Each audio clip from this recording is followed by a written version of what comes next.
La serie que vamos a iniciar se llama Mentiras Heredadas. La parte número 1 que vamos a ver el día de hoy se va a llamar El Evangelio de la Serpiente. Vamos a aprender acerca de la obra del enemigo. Realmente vamos a aprender acerca de cómo Satanás por siglos y siglos y siglos ha engañado al hombre con sus mentiras. Entonces, prepare su corazón. Una nota para introducir esta clase. Por favor, ponga mucha atención. Satanás no quiere que usted escuche este mensaje. Y téngalo bien presente. Satanás no quiere que usted esté atento. Satanás no quiere que usted ponga su corazón dispuesto. Satanás no quiere ni siquiera que usted pueda venir. Él va a poner todas las trabas. Cualquier artimaña va a usar para mantenerte engañado y en ignorancia respecto de sus maquinaciones.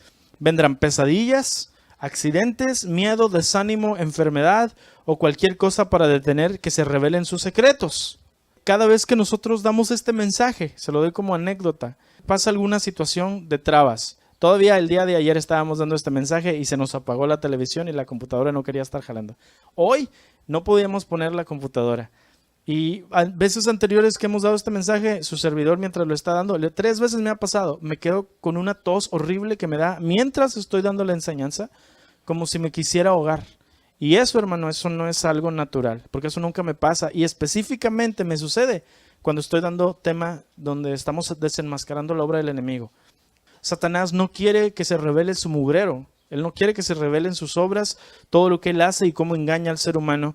Por lo tanto, va a poner trabas. Pero quiero que recuerdes muy bien algo que dijo el Señor Yeshua. Jesucristo dice, Mateo 10:26, no le tengan miedo a Satanás, porque no hay nada encubierto que no llegue a revelarse, ni nada escondido que no llegue a conocerse. Lo que yo les digo en la oscuridad, díganlo ustedes en plena luz. Lo que se les susurra al oído, proclámenlo desde las azoteas. No teman a los que matan el cuerpo, pero no pueden matar el alma. Teman más bien al que puede destruir el alma y el cuerpo en el infierno. Es decir, esto debe ser una palabra de aliento para nosotros.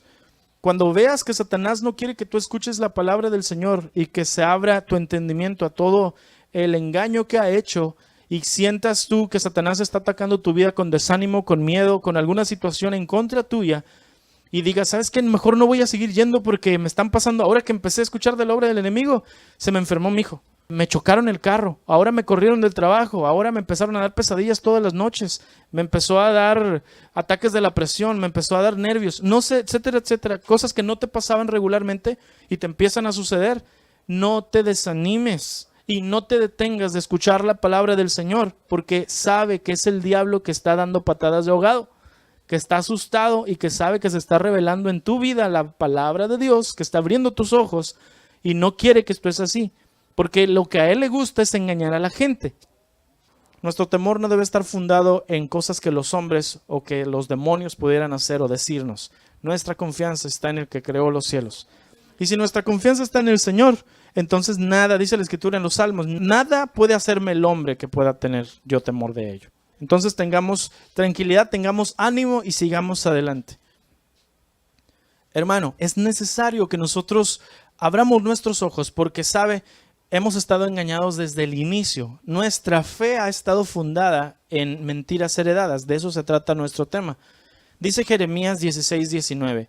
Yahvé, Jehová, fuerza mía, fortaleza mía, mi refugio en el día de la angustia. Desde los confines de la tierra vendrán a ti las naciones y dirán, solo mentira heredaron nuestros antepasados. Heredaron lo absurdo, lo que no sirve para nada. ¿Acaso puede el hombre hacer sus propios dioses? Pero si no son dioses. Por esto, esta vez les daré una lección, dice el Señor. Les daré a conocer mi mano poderosa y así sabrán que mi nombre es Yahvé, o Yahweh si le quieres decir de esta manera. Ese es su nombre. Su nombre es el nombre que no se debe cambiar. Dice en el mandamiento número 3 que su nombre no debe ser tomado en vano. Y si por tantos años nosotros le hemos estado diciendo otro nombre que no es el suyo, lo estamos tomando en vano. Y dice, un día me van a conocer y sabrán que mi nombre es Yahvé o es Yahweh. Jeremías menciona que nuestros padres, nuestros antepasados, habían heredado mentiras, heredado cosas absurdas que no sirven para nada. Yo le menciono a usted, nosotros hemos iniciado nuestra fe cuando nosotros conocimos de Jesucristo y lo dejamos entrar en nuestro corazón, con mentiras heredadas. Es decir, lo iniciamos con con fe sincera de nuestra parte, sin duda, y fe sincera de la persona que nos habló del Señor, posiblemente sí, no lo dudo, pero a final de cuentas con una doctrina distinta de lo que la Biblia dice. Nuestra doctrina ha estado torcida por Satanás y ni cuenta nos hemos dado. Hemos tenido sinceridad y la sinceridad no se cuestiona, pero la cuestión no es la sinceridad. La cuestión es si realmente lo que tú estás creyendo es correcto o lo que tú estás creyendo es desviado de la Escritura. Porque puedo ser la persona más sincera, pero si lo que yo creo no está bien, llegando a la presencia del Señor, mi sinceridad no va a hacer mucho efecto, porque lo que el Señor ve es si se hizo su voluntad o si no se hizo. No hay medias tintas delante del Señor. A Él no le importa si tú tenías buenas intenciones o no. Si se tratara de buenas intenciones, todas las religiones irían al cielo. Todas te llevarían al cielo, pero las buenas intenciones no te llevan a ningún lado. Las buenas intenciones te llevan al infierno. Dice la Escritura que ancho es el camino que lleva a la perdición y muchos pasan por él, pero muy angosto el que va a la vida eterna y es muy difícil que lo encuentren. Y hay otro que dice, hay muchos caminos que al hombre le parecen derechos, pero te llevan a la muerte. Así es que no se trata de qué tan sincero podamos ser, sino de qué tan ciertos estemos creyendo la palabra del Señor. Por lo tanto, si nos heredaron mentiras, tenemos que cambiar esas mentiras. Y hay gente que dirá, pero yo estoy bien. Yo no necesito saber más. Yo con que Cristo está en mi corazón es suficiente. Yo lo amo, Él me ama, me salvó y me voy a ir al cielo porque por gracia soy salvo. Eso es suficiente para mí. Pero la Escritura dice otra cosa. El Padre está hablando en Oseas y dice Oseas 4:6, mi pueblo es destruido por falta de conocimiento y nos gusta quedarnos allí. Es que nadie me enseñó. Ahí decimos eso, pero luego el mismo Señor dice, porque rechazaste el conocimiento, yo te voy a rechazar como mi ministro, como mi sacerdote. Porque te olvidaste de la Torá, de la ley mía, de mis instrucciones, yo también me voy a olvidar de tus hijos. Y esa parte es la que no nos gusta decir. Porque decimos, no, es que es que yo perecí porque me faltó conocimiento. No, pereciste porque tenías conocimiento que no querías ver. Porque estaba la Escritura, estaba ahí y tú no querías ver. El Señor decía, escudriñen las Escrituras, porque ustedes creen que ahí está la vida eterna. Pero si las escudriñan, ahí van a tener testimonio de mí. Y si vemos el contexto, le estaba hablando a los fariseos. Les decía, ustedes creen que saben mucho de la Escritura y que con ellas tienen vida eterna, pues lean bien, porque si las leen, se van a dar cuenta que están hablando de mí, a quien tanto odian. La ignorancia y la indiferencia en la cual nosotros podemos estar viviendo por causa de que sabemos que hay algo más, pero no queremos ir, esa nos va a destruir tarde o temprano. La verdad duele, pero te hace libre. Juan 8:31 al 44 dice, dijo entonces Yeshua a los judíos que habían creído en él, y me detengo porque la palabra judíos aquí se refiere a los estudiantes de la Torá, es decir, a los fariseos, a los saduceos, a los escribas. Aquí dice judíos y se refiere a ellos. Entonces, contexto. Dijo entonces Yeshua a los estudiantes de la Escritura que creyeron en él, si ustedes permanecen en mi palabra, serán verdaderamente mis discípulos, y conocerán la verdad, y la verdad les hará libres. Y entonces estos que sabían mucho de la Escritura le dijeron, a ver, espérate, somos linaje de Abraham y jamás hemos sido esclavos de nadie. ¿Cómo nos dices que debemos ser libres? Y Yeshua les respondió, es que espérense, todo el que hace pecado es esclavo del pecado. Y el esclavo no se queda en la casa para siempre, el hijo sí queda para siempre. Así que si yo, que soy el hijo, los liberto, serán verdaderamente libres. Y luego les dice, antes de que me sigan viendo feo, yo sé que son descendientes de Abraham, pero procuran matarme, porque mi palabra no haya cabida entre ustedes. Imagínense que estaban como que apretando los dientes mientras les estaba diciendo todo eso. Y le dice, yo les hablo lo que vi cerca del Padre, y ustedes hacen lo que han oído de su padre. Y no les dice cuál es el padre, solo les dice de su padre es lo que ustedes hacen. Y respondieron y le dijeron, nuestro padre es Abraham. Y Yeshua les dijo, si fueran hijos de Abraham, entonces harían las obras de Abraham. Pero ahora procuran matarme a mí, hombre que les he hablado la verdad, la cual yo he oído de Dios. Abraham no hizo esto, es decir, Abraham no intentó matarme. Ustedes hacen las obras de su padre. Segunda vez que les dice que tienen un padre, más no les dice quién. Entonces le dijeron, nosotros no somos nacidos de fornicación. Un padre tenemos que es Dios. Ya no nada más dijeron que su padre era Abraham, ahora dijeron que su padre era Dios. Y Yeshua les dice, si su padre fuera Dios, ciertamente me amarían, porque yo salí de Dios y vine. Pues no he venido de mí mismo, sino que Él me envió. ¿Por qué no entienden mi lenguaje? Porque no pueden escuchar mi palabra. Él mismo se respondió. ¿Por qué no me entienden? Es porque no quieren entender. Y luego les dice, ustedes son hijos de su padre el diablo, y los deseos de su padre quieren hacer. Él, Satanás, ha sido homicida desde el principio y no ha permanecido en la verdad. Importantísima esta frase. Porque no hay verdad en él. Cuando habla mentira, habla de lo suyo, porque es mentiroso y padre de mentira. Yeshua está hablando con gente que conoce de la Escritura. Las semanas anteriores hablábamos acerca del nuevo nacimiento y explicábamos que Yeshua habló con Nicodemo y esa escena es súper conocida a nivel mundial, ¿no? Dice, Nicodemo, de cierto te digo que no puede entrar nadie al reino de los cielos si no nace de nuevo. Y entonces Nicodemo le responde, Señor, ¿cómo puedo nacer de nuevo siendo viejo? ¿Acaso me voy a meter en el vientre de mi mamá una vez más? Ya no se puede. Y nosotros, en nuestra ignorancia y otra vez en nuestro poco conocimiento del trasfondo, decimos, Nicodemo no sabe ni de qué está hablando. ¿Cómo cree él que siendo viejo se va a meter en la panza de su mamá? Toda la vida nos reímos de Nicodemo pensando que es una persona ingenua. En realidad, Nicodemo estaba hablando de algo que para él tenía mucho sentido porque le estaba calando lo que le decía Yeshua. En el judaísmo, del cual Nicodemo era un maestro, porque le dice, tú eres maestro de Israel y no entiendes. En el judaísmo había un término, que pensamos que es un término cristiano, mas no lo es un término del judaísmo, y se llama nacer de nuevo. Nacer de nuevo era una expresión que ellos utilizaban para referirse a toda aquella persona extranjera que se quería unir al judaísmo. Lo hacían pasar como por cientos y cientos de ritos para ver si estaba listo para hacerse judío.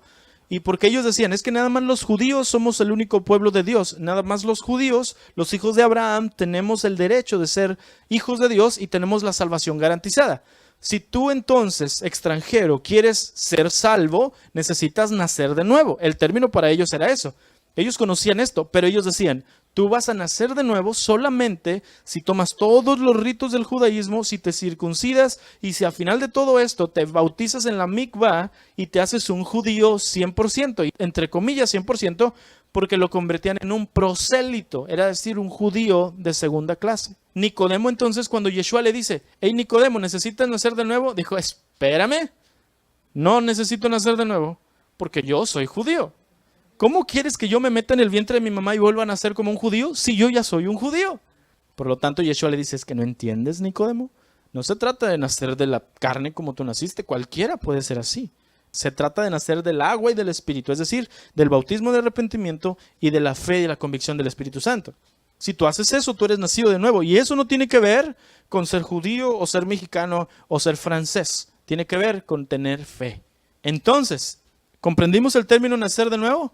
Es bien necesario que usted comprenda esto, porque en este aspecto Yeshua les está diciendo exactamente lo mismo a los fariseos y les dice, si ustedes, después de oír mi palabra, porque la oyeron y les gustó, dijo, si ustedes que han oído permanecen en mi palabra, es decir, si permanecen haciendo mis mandamientos, entonces van a ser verdaderamente libres. Y le dijeron, nosotros somos libres, somos judíos. Y dijo, estos están como Nicodemo. Dice, ¿qué no saben que ustedes son pecadores?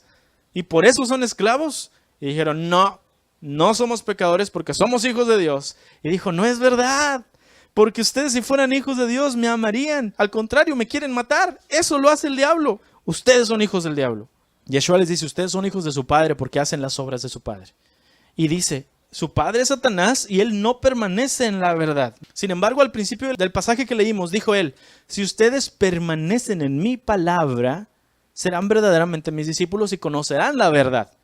Entonces aquí dice, Satanás no permanece en la verdad porque es un mentiroso. Si usted entonces, cuando oye la palabra del Señor y el Señor te dice, yo te quiero hacer verdaderamente libre y dices, yo no necesito, yo ya soy cristiano, o yo ya soy de los hebreos, yo ya soy mesiánico, yo ya conozco de las raíces, yo con esto tengo. Tú estás siendo exactamente igual que estos que oyeron al Señor, les gustó el mensaje, pero cuando les dijo necesitan permanecer en Él, dijeron, no, somos judíos, con eso tenemos. Y dijo, ¿es que no entienden que son esclavos y son hijos del diablo? Tienen que salir de esto. Si ustedes no quieren ir más allá, entonces son como los hijos del diablo, porque a Satanás no le gusta permanecer en la verdad. El Señor no desea que nosotros estemos ignorantes. Él no quiere esto. Al contrario, Él quiere que todos vengamos a entender y abrir nuestra comprensión, nuestro entendimiento sea no entenebrecido, sino aclarado. Él quiere que nosotros seamos personas inteligentes, pero no inteligentes para soberbia, sino inteligentes para humildad, para que nuestra verdadera sabiduría sea su sabiduría. Dice la Escritura en Romanos capítulo 12, que el culto racional, es decir, el culto inteligente, es entregarnos completamente al Señor. Pero tú no te vas a entregar completamente al Señor si cuando Él te dice, permanece en mis mandamientos, tú dices, no, yo con esto tengo, yo ya entendí que soy hebreo, yo ya entendí que soy de la casa de Efraín y soy de la casa del norte y soy injertado en Israel, con eso tengo, yo ya la hice, yo no necesito saber más. Si tú dices eso, el Señor le dijo a los que se decían hijos de Abraham que eran hijos del diablo. No se trata nada más de decir, yo ya tengo mi identidad restaurada, se trata de dejar el pecado, porque yo puedo decir todo lo que yo quiera, pero si mi conducta sigue siendo pecaminosa, yo sigo siendo esclavo del pecado. Según Yeshua, todo aquel que cree tener la salvación garantizada por su linaje o por su conocimiento, necesita que el Hijo, él mismo Yeshua, le liberte para ser libre en verdad. Mientras no suceda eso, estamos bajo la influencia del diablo, quien es el padre de mentira, y no hay verdad en él. Así que, quien no quiere abrir los ojos a la verdad de la palabra, ese es un hijo de la mentira. ¿Cuántos hijos de mentira habrá en el mundo? Porque el Señor quiere que no seamos hijos de mentiras. Porque sabe, usted se va a encontrar a mucha gente que va a decir, no hombre, te estás volviendo loco. Tú que estás pensando que el Shabbat y que estás pensando que Yeshua y que le estás diciendo Yahweh y Yahvé, eso es de los judíos, te estás haciendo judío. Y no es verdad, por cierto, si usted lo cree, esto para nada es hacerse judío. Es guardar el mandamiento del Señor y es volver a su Torah, es volver a su palabra. Pero si tú conoces gente que sabe hacer lo bueno y no lo hace, esos son hijos de la mentira. Son aquellos que no quieren permanecer en la verdad, porque el que permanece en la verdad verdaderamente es libre de las mentiras y de los engaños. El que no quiere permanecer en la verdad sigue atado y puede declarar con todo su corazón y cantar y decir, libre, yo soy libre. Puedes cantar lo que quieras, puedes predicar lo que quieras, puedes hacer las mejores alabanzas, las mejores predicaciones, puedes venir todos los días al culto, puedes hacer la mejor iglesia, puedes hacer los mejores congresos, lo que sea que tú quieras hacer con tu vida, pero si no permaneces en la verdad 100%, eres un esclavo del pecado y eres un hijo de mentiras. La Escritura misma te dice que le va a pasar a los hijos de la mentira. Juan el Bautista habla en Mateo 3, 6, 12, dice, cuando confesaban sus pecados, Juan los bautizaba en el río Jordán. Pero al ver que muchos fariseos y saduceos llegaban a donde él estaba bautizando, les advirtió y les dijo, ¡camada de víboras! ¿Quién les dijo que podían escapar del castigo que se acerca? Produzcan frutos que demuestren arrepentimiento. Mire aquí la similitud con lo que habla Yeshua. No piensen que podrán alegar, tenemos a Abraham por padre. Porque yo les digo que hasta de las piedras Dios es capaz de sacarle hijos a Abraham. El hacha ya está puesta en la raíz de los árboles y todo árbol que no produzca buen fruto será cortado y arrojado al fuego. Yo los bautizo a ustedes con agua para que se arrepientan, pero el que viene después de mí es más poderoso que yo y ni siquiera merezco llevarle las sandalias. Él, Yeshua, los bautizará con el Espíritu Santo y con fuego. Tiene el rastrillo en la mano y limpiará su era recogiendo el trigo en su granero. La paja, en cambio, la quemará con fuego que nunca se apagará. Entonces aquí Juan te hace una demostración muy similar a Yeshua diciéndote, el que seas un hijo de Abraham no hace mucha diferencia si tú estás en pecado. El hacha ya está en la raíz del árbol. O sea, ustedes ya están a punto de ser cortados porque ya el Señor viene a llamarnos a cuentas. Y si ustedes no se arrepienten de sus pecados y de todas las mentiras que han querido creer y las tradiciones que le han agregado a lo que ya Dios habló, entonces va a llegar el Señor, porque viene muy pronto, y Él dice, va a bautizar con Espíritu Santo y fuego. Bautizar con el Espíritu Santo era la unción para predicar la palabra, pero bautizar con fuego, hermano, significa mandar al infierno a la gente. Y dice allí que Él bautiza con fuego, y que la paja, es decir, la gente que quiere seguir en pecado, que se parece al trigo, la cizaña, que anda allí, pero que no es del Señor, va a ser quemada en un fuego que nunca se apagará. Pero ¿por qué exhibir las mentiras del enemigo? Número 1, el Señor no vuelve a esta tierra a pisarla si no se restauran todas las cosas. Dice la Escritura que el pacto del Señor a Abraham fue, de tu descendencia haré una gran nación. La llenaré la tierra. La promesa de Abraham se le pasó a Isaac, se le pasó a Jacob, el hijo menor de Isaac. Jacob tuvo muchos hijos y la bendición de la primogenitura vino siendo de José, el hijo penúltimo de Jacob, pero José tenía dos hijos. Uno de sus hijos mayor se llamaba Manasés y el segundo hijo se llamaba Efraín. Y cuando Jacob vio a sus nietos, le dijo a José: necesito pedirte algo, José. Yo quiero que a tus dos hijos, Manasés y Efraín, me los des como adopción. Van a ser como tus hermanos Rubén y Simeón. Así los voy a yo heredar de la misma manera. Y a los que tengas después van a ser tuyos, pero estos dos van a ser como míos. Cuando Jacob los aceptó como sus hijos, los bendijo, y dice la escritura que los bendijo poniéndoles las manos encima, pero cruzó las manos y la mano izquierda la puso sobre Manasés el mayor y la mano derecha sobre Efraín el menor. Y José se molesta y le dice: papá, no lo hagas, no es de esa forma. Y dice: sí, porque entiende, hijo, que Manasés el mayor será un gran pueblo y será un hombre poderoso, pero su hermano Efraín será una multitud de naciones. Y esa frase, multitud de naciones, es trascendente como no nos imaginamos. Esa es la promesa más grande para usted y para mí que nos da salvación, porque de allí, de Efraín, salió todo lo demás. Dice la escritura: entonces, conforme las tribus fueron creciéndose y haciéndose grandes y poderosas, se hicieron en dos facciones, las facciones de Judá y la de Efraín, y todas las demás tribus circulaban alrededor de estas dos tribus, que eran las más poderosas. Entonces llega el reino de Saúl, que unifica las 12 tribus, y luego viene David.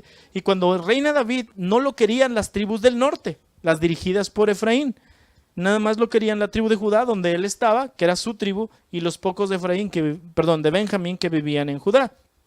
7 años reina sobre nada más la casa del sur, la casa de Judá, hasta que 7 años después llegan los ancianos del norte de Efraín, de la casa de Efraín, de las 10 tribus del norte, y le dicen: reina sobre toda la nación. Entonces David cambia la sede de la capital de Hebrón, donde él vivía, a Jerusalén.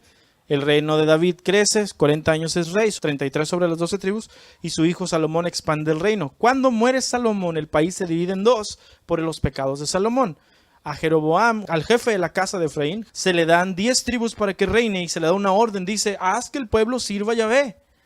Y el hijo de Salomón, Roboam, terminó reinando sobre las 2 tribus del sur. Sin embargo, Jeroboam hizo un desastre y trajo la decadencia a toda la casa de Efraín, a las 10 tribus del norte. Por 200 y tantos años las tribus del norte fueron una en otra y otra y otra y otra, hasta que llegaron a tan pecado que el Señor estableció destruirles. El libro de Oseas nos enseña completamente cómo Adonai había establecido que iba a acabar con la casa de Efraín. Y dijo: yo a ustedes no son mi pueblo, yo no quiero saber de ustedes, los voy a lanzar a las naciones. Y cuando estén lejos allá me voy a olvidar de mi coraje y ustedes se van a hacer una multitud como la arena del mar. Un día los voy a mandar traer de regreso. Y aquí mismo donde les estoy diciendo que ustedes no son mi pueblo, les voy a decir que son hijos del Dios viviente. Entonces eso pasó con la casa del norte, fueron destruidos por Asiria, se dispersaron en naciones, perdieron completamente su identidad, dejaron de ser pueblo del Señor, para todos los efectos no son pueblo, y la casa del sur, la casa de Judá, continuó 100 años después hasta que fueron destruidos por Babilonia y llevados 70 años a Babilonia para ser castigados, porque por 490 años, desde la muerte de Samuel más o menos hasta el tiempo de la deportación a Babilonia, no dejaban descansar la tierra cada 7 años. Entonces por 490 años el Señor no vio que la tierra descansaba, les quitó entonces 70 años la tierra. Regresaron tan asustados de que habían roto los mandamientos del Señor, sobre todo el Shabbat, que entonces empezaron a agregarle a la ley de Dios, a la Torah de Dios, todo lo que ellos consideraban que era necesario agregarle para no romperla nunca. Y he ahí el inicio del judaísmo. El judaísmo no es la Torá, el judaísmo no es la escritura, y si usted me está escuchando, se lo digo esto: el judaísmo no es lo que una persona que ha dicho yo soy un hebreo es lo que está creyendo, para nada. El judaísmo es algo que es una religión muerta. El judaísmo es todo lo que Yeshua vino a romper. Él no pretendía que te hicieras judío. Entonces cuando los judíos decían necesitan nacer de nuevo, te estaban diciendo hazte judío. Y a todas las tribus del norte que se habían dispersado en las naciones, que querían volver a ser parte de Israel, le decían naces de nuevo solamente siéndote judío. Y ellos decían: ¿cómo crees que me voy a hacer judío si yo soy de Dan, yo soy de Neftalí, yo soy de Rubén? Y decían: tienes que ser judío porque nada más los judíos somos Israel. Y no es verdad, porque aunque las otras tribus estaban dispersas, seguían siendo Israel por corazón. No en raza, porque perdieron su identidad física, pero en espíritu seguían siendo Israel. ¿Quién es Israel entonces? Israel es todo aquel que oye la palabra, cree en el que envió la palabra, que es el Señor, y sale cruzando como un hebreo del río, como Abraham lo cruzó, cruza del pecado a la vida eterna. Y todo aquel que es vuelto a ser injertado en Israel, ese es un israelita. Y dice Yeshua, nada más las ovejas oyen la voz. Y en la escritura solamente a Israel se le llama oveja, tanto a la casa del norte como a la casa del sur. Todo aquel que diga que usted se está haciendo judío por empezar a decir, yo soy de la casa de Efraín que fue dispersada y que por su gracia fui regresado al olivo de Israel completo, le está demostrando a usted que no lee la Biblia. Esa persona que le dice a usted, ¿te estás haciendo judío? No lee la escritura. Porque si la leyera, ahí estaría la respuesta. Y gloria al Señor que Él y solo Él nos abre los ojos, hermano. La gloria es de Él, no es nuestra. La gloria es del Señor. Mire esto, los judíos, la casa del sur tienen la Torá, pero la casa del norte tenemos el nombre revelado del Señor. La casa del sur no cree en Yeshua, la casa del norte lo está creyendo. Lo creímos por muchos años como Jesucristo y lo miramos como un velo, pero cuando fue revelado el nombre a nosotros empezamos a vivir como Israel. Y es por eso que dice la Escritura que la casa del sur va a tener celos, porque la casa del norte vuelve a vivir como la casa del sur. Si no, pregúntele al hijo pródigo. ¿Qué pasó? El hijo pródigo vuelve después de tantos años allá en el pecado y se le da la investidura de hijo una vez más y su hermano dice, ¡hey! Si yo soy el verdadero que nunca me fui, ¿por qué a mí no me das nada? Y dice su papá, es que tienes todo, pero no has querido. Tienes la Torá, mijito. ¿Por qué no ves la Torá? Ellos no sabían de la Torá, pero vinieron arrepentidos y yo les voy a dar la oportunidad de ser Israel otra vez. Y eso somos nosotros. Y no es para jactancia, es para gozo y para orar por Judá, por la casa del sur, para que también como nosotros tengan el entendimiento de Yeshua, para que ellos, los judíos, nos enseñen la Torá, porque ellos conocen la Torá, pero nosotros conocemos el Espíritu Santo. Necesitamos ser un solo pueblo, para que juntos podamos conocer verdaderamente quién es el Señor. Y Yeshua no volverá hasta que suceda esto justamente, que se restaure toda la verdad. Hechos 3:21 dice, es necesario que el cielo retenga a Yeshua hasta los tiempos de la restauración de todas las cosas, de la cual habló Yahvé por medio de sus santos profetas, que han sido desde el tiempo antiguo. Por eso debemos exhibir las mentiras, porque necesitamos que el Señor vuelva, pero va a volver solo hasta que trabajemos. Número 2, ¿por qué? Porque sabe, hermano, hoy y en este día es la era de la información. Y es una profecía cumplida. Daniel 12:3. Y los sabios resplandecerán como la brillantez del firmamento, y los que enseñan la justicia como las estrellas por siempre y para siempre. Pero tú, Daniel, guarda estas palabras secretas y sella el libro hasta los tiempos del fin, hasta que muchos sean enseñados y el conocimiento sea aumentado. Daniel recibió una visión. Él no comprendía y le dijeron, es que no es tu tiempo de comprender. Pero cuando llegue el tiempo del fin y los sabios resplandezcan como la brillantez del cielo y los que enseñan a la gente empiecen a multiplicarse, cuando crezcan los maestros, entonces las palabras que tú has hallado hoy van a volver a abrirse. Serán los tiempos del fin, cuando muchos sean enseñados y se aumente el conocimiento. Hace 20 años no teníamos a la palma de nuestra mano la información, ¿verdad que no? Hoy sí, usted tiene un teléfono, busquen cualquier cosa y puede encontrarla, porque es la era de la información. Y si es la era de la información, entonces no podemos estar dándonos el lujo de seguir siendo ignorantes. Porque el Señor dice que se iba a aumentar el conocimiento en los últimos días. Y se ha aumentado el conocimiento sin dudas. Por eso debemos exhibir las mentiras del diablo. Antes no las mirábamos todas. Hoy la tenemos a la mano la información para verlo. Este es el tiempo donde aumentan los maestros y los alumnos que son enseñados. El conocimiento crece. No es conocimiento envanecedor, es el Señor que se está revelando. Su palabra dice que iba a aumentar el conocimiento de sus hijos. Y sobre todo, debemos exhibir las mentiras porque Yahvé odia el engaño. Apocalipsis 18:4-6 dice, y oí otra voz del cielo que decía, salgan de ella, de la gran Babilonia, pueblo mío, para que no sean partícipes de sus pecados ni reciban parte de sus plagas, porque sus pecados han llegado hasta el cielo y Dios se ha acordado de sus maldades. Denle a ella como ella les ha dado y páguenle doble según sus obras. En la copa en la que ella preparó bebida, prepárenle el doble. Y esto, hermano, para mí es una forma de vida. Si por mucho tiempo hemos vivido engañados por las artimañas de Satanás y su mugrero babilónico que está infiltrado en toda la forma de ver del cristiano, entonces ahora que usted es libre de esto, hermano, no se quede callado. No, yo nada más voy a servir al Señor acá y me voy a hacer hebreo. Y ellos si siguen como cristianos, que el Señor les bendiga los domingos y a mí que me bendiga el sábado nada más. No, hermano, habla. No te quedes callado, di lo que debes decir, porque si no dices, entonces se van a perder. Pueden odiarte todo lo que quieran odiarte. Que te odien si les vas a decir la verdad. Si no, acuérdate de Ezequiel. El Señor le dijo, te voy a poner en un pueblo que es de dura cabeza, pero te voy a hacer más cabezón a ti, para que cuando ellos no quieran, tú sigas adelante. Si usted ama verdaderamente a los demás hermanos, usted les va a decir aunque no les guste. Necesitamos predicar la palabra y no ser personas pasivas. Dice la Escritura que antes de que viniera el Mesías, iba a venir Elías.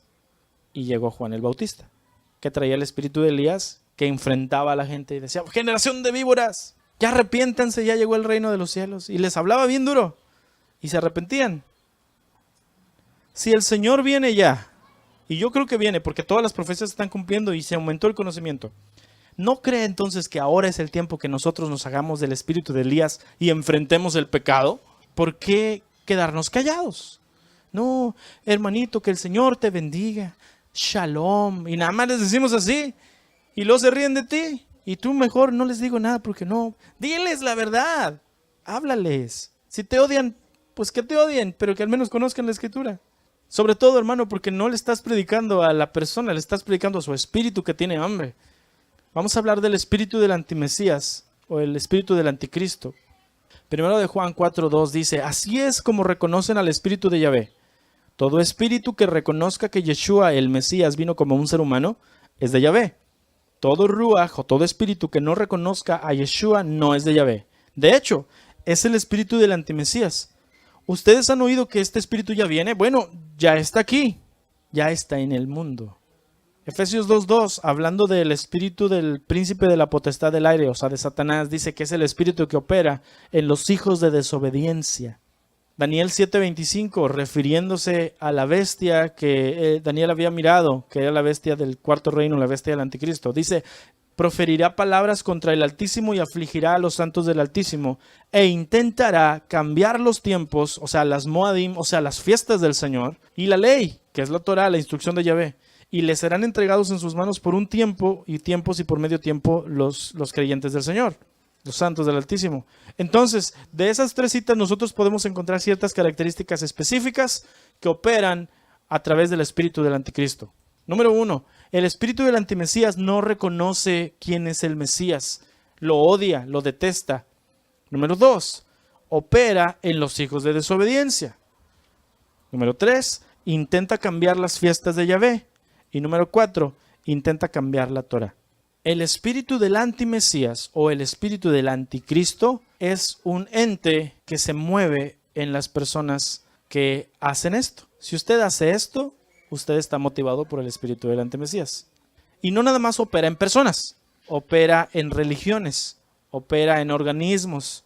Si una iglesia no reconozca a Yeshua, entonces es una iglesia operada por el espíritu del anticristo. En el tiempo de Juan, cuando él escribió primero de Juan, que eran los últimos años del primer siglo, muchos filósofos se habían metido entre los cristianos y habían metido mucha doctrina filosófica griega en la fe del Mesías, que no es griega, que es hebrea. Entonces se metieron unos que se llamaban los gnósticos. Y los gnósticos o los gnósticos eran personas que decían, si Yeshua o si Jesucristo es Dios, entonces no puede ser un ser humano, porque a Dios no lo puedes matar, es nada más espíritu. Y si ese espíritu no le dolió la cruz, pero si él sí era hombre, entonces no era Dios, porque un hombre no puede ser Dios. Y se metieron con sus ideas entre mucha gente y Juan tuvo que decir, espérense, ¿cómo van a salir ahora que dicen que Yeshua nada más era espíritu y que no tenía cuerpo, que Yeshua no era hombre? Por favor, y les escribe. Si ustedes creen que Yeshua no vino como hombre, ustedes están motivados por el espíritu del anticristo. Porque él dice que Yeshua no vino como hombre. Pero Yeshua vino como hombre y murió y le dolió y le salió sangre. Nosotros lo vimos. Por lo tanto, todo aquel que niegue la divinidad y al mismo tiempo la humanidad de Yeshua es una persona que está motivado por el espíritu del anticristo. Todo aquel que hace pecado está motivado por el espíritu del antimesías. Es una persona que vive en desobediencia. Y entendamos desobediencia, porque desobediencia no significa ignorancia. Desobediencia significa conocer y no querer hacer caso. Así es que si yo digo, no, es que yo no conocía, yo hice pecado porque no sabía. Eso es una cosa, pero hacer pecado porque sabes lo que debes hacer y no lo haces, está en ti operando un ente maligno que te hace tener los ojos cerrados. El espíritu del antimesías cambia las fiestas de Yahvé por todas las del mundo. Entonces el día de hoy vemos que las congregaciones están llenas de, vamos a celebrar el Año Nuevo juntos. Y vamos a celebrar el 6 de enero, véngase a comer la rosca con toda su familia. Y vamos a celebrar el 14 de febrero, tráigase a los jóvenes y tráiganse una pareja. Y vamos a hacer reunión de matrimonios el 14 de febrero. Y véngase a celebrar la Semana Santa aquí en la congregación en abril. Y vamos a darle el Día de las Madres a todas las mamás. Y el Día del Niño. Y vamos a darles los cumpleaños a todos los hermanos. Y vamos a darles el Día del Padre. Y vamos a darles las fiestas patrias. Tienes que venirte para acá. Y vamos a hacer el Día de la Fiesta Mexicana. Y vamos a celebrar la Navidad. Tantas y tantas y tantas cosas que la Escritura dice que no debes hacer.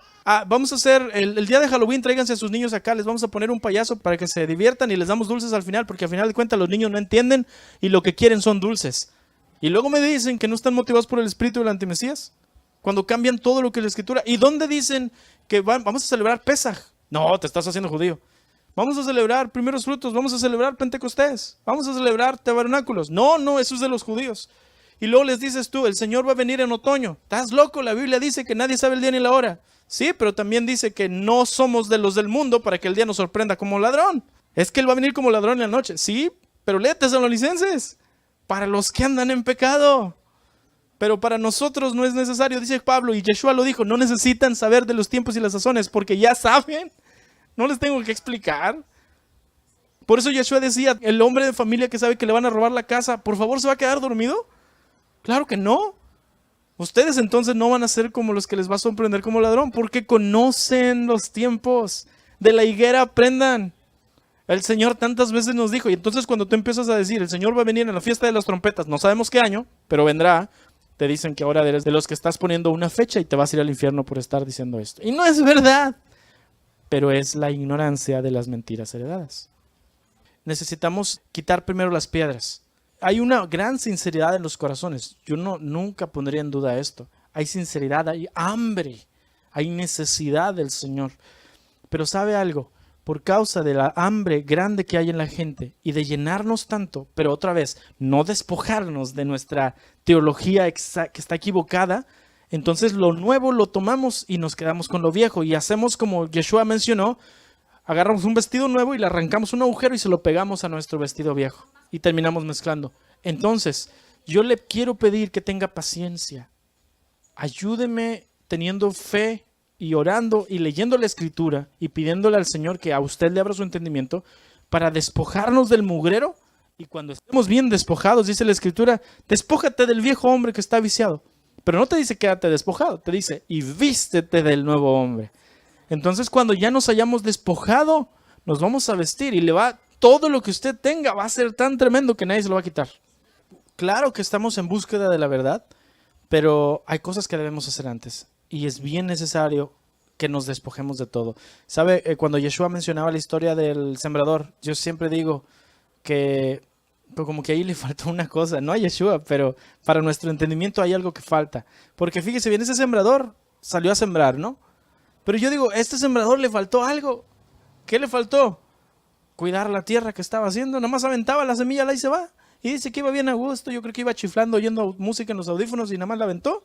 Y cayó en el camino y los pájaros se la llevaron entre las piedras, entre las espinas. Y de casualidad una cayó en la buena tierra. Y nosotros decimos, no, pues es que yo predico. Y el que quiera hacer caso, que haga caso. Pues es que estás bien mal si haces eso. Sí, es verdad. Habrá gente que no te va a oír porque no son ovejas. Pero es una responsabilidad del sembrador primero sacar las piedras y las espinas de la tierra que va a echarle la semilla. Si tú tienes un costalito de semilla, ¿los vas a desperdiciar nada más al ahí se va?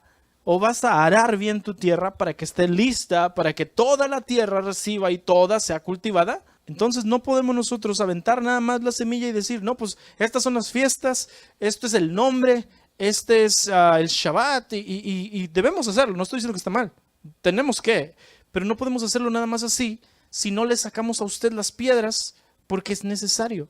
Porque créame, tenemos un montón.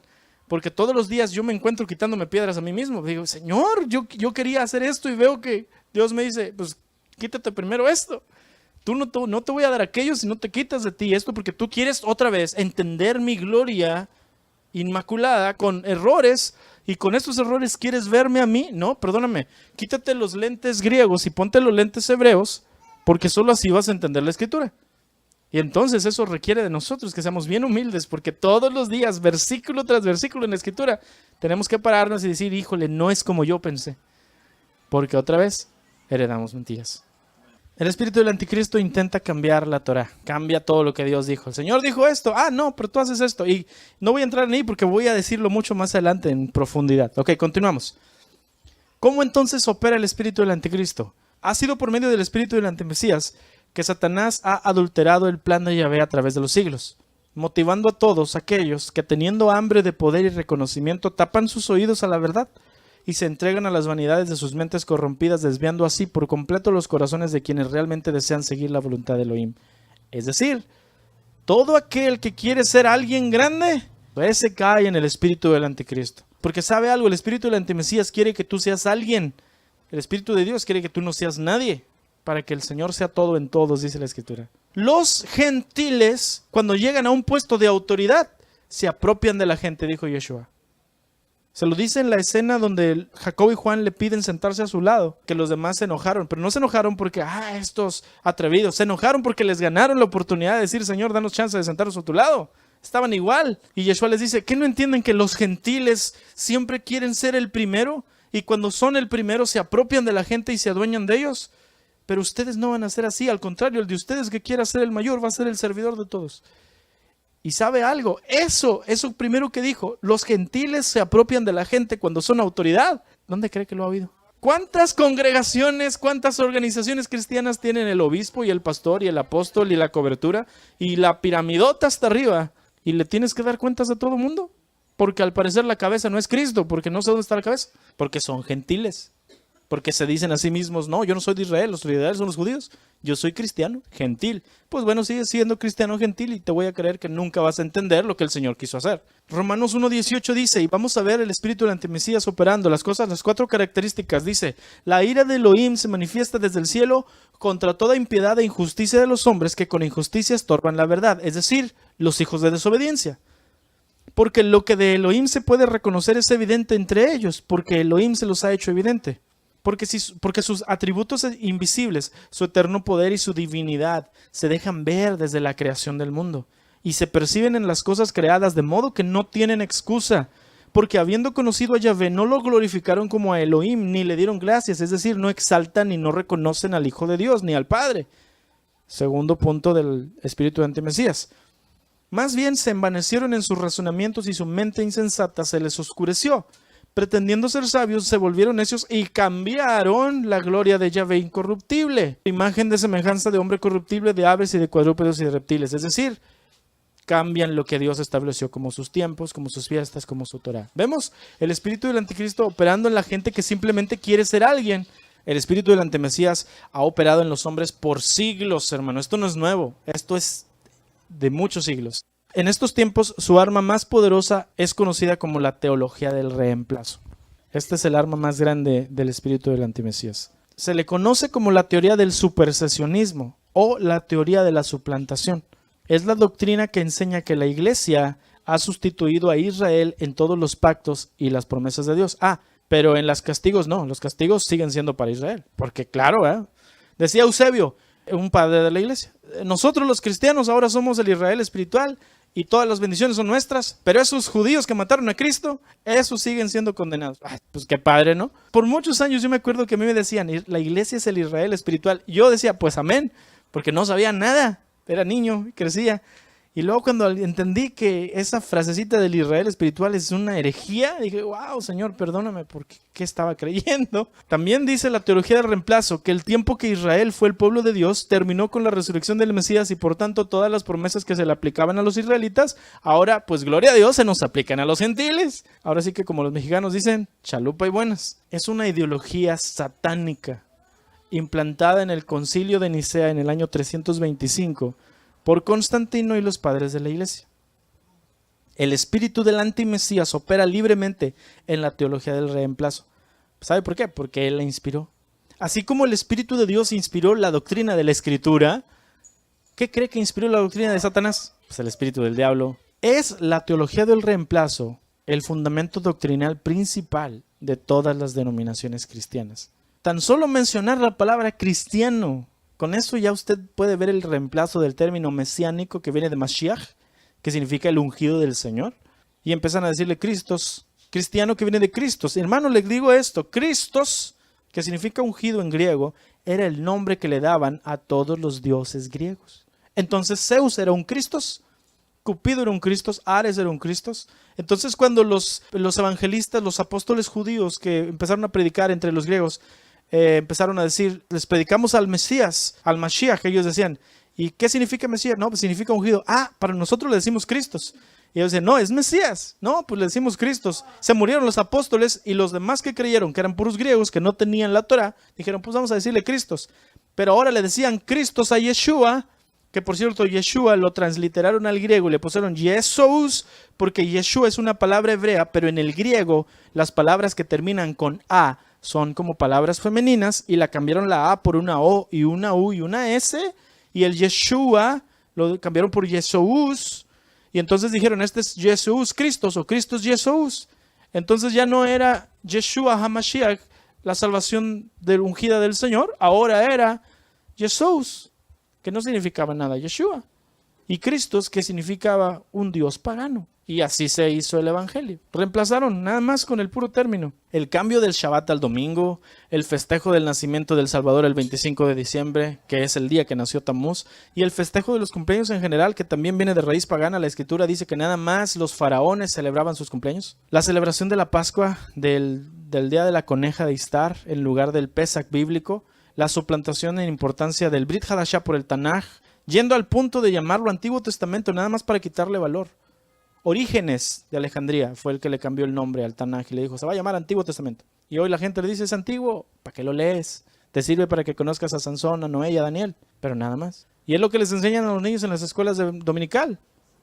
Pero es lo único que sabemos. Jonás no le hizo caso a la palabra de Dios. Gloria a Dios, es lo único que sé.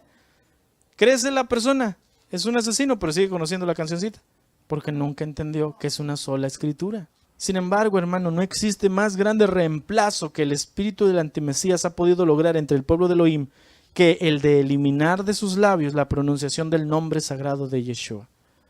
El único nombre, sobre todo nombre, en quien hay salvación, cambiándolo por Jesús. Ese es el reemplazo más grande que la teología del reemplazo ha logrado. Y ese es el triunfo más grande de Satanás hasta el día de hoy. La teología del reemplazo es solamente el eslabón más reciente en una cadena de mentiras iniciada desde el principio de los tiempos por Satanás. Esto es lo más reciente. Si pensamos desenmascarar el engaño desde abajo, entonces, hermanos, necesitamos ir a la raíz del asunto, mucho antes de que los hombres caminaran sobre la tierra. Dice la Escritura en Ezequiel 28:12, Hijo de hombre, levanta endecha sobre el rey de Tiro y dile, así ha dicho Yahvé el Señor, tú eras, refiriéndose al rey de Tiro, es decir, a un rey, pero más bien al espíritu que dominaba a tal rey. Tú eras el sello de la perfección, lleno de sabiduría y acabado de hermosura. En Edén, en el huerto de Dios estuviste. De toda piedra preciosa era tu vestidura, de cornerina, topacio, jaspe, crisólito, berilo y ónice, de zafiro, carbunclo, esmeralda y oro. Los primores de tus tamboriles y flautas estuvieron preparados para ti en el día de tu creación. Tú, querubín grande, protector, yo te puse en el santo monte de Dios. Allí estuviste. En medio de las piedras de fuego te paseabas. Perfecto eras en todos tus caminos desde el día que fuiste creado hasta el día que se halló en ti maldad. A causa de la multitud de tus contrataciones fuiste lleno de iniquidad y pecaste, por lo que yo te eché del monte de Dios y te arrojé de entre las piedras del fuego. Querubín protector, se enalteció tu corazón a causa de tu hermosura, corrompiste tu sabiduría a causa de tu esplendor. Yo te arrojaré por tierra, delante de los reyes te pondré para que miren en ti. Con la multitud de tus maldades y con la iniquidad de tus contrataciones profanaste tu santuario.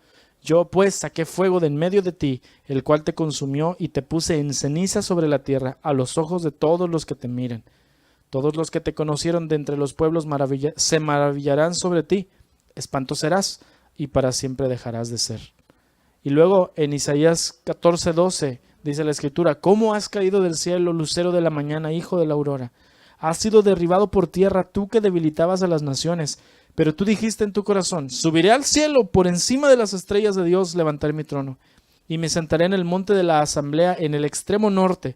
Subiré a las alturas de las nubes, me haré semejante al Altísimo. Sin embargo, has sido derribado al Seol, a lo más remoto del abismo. Esa es la historia de Lucero, antes de que existiera todo lo que nosotros conocemos como mundo.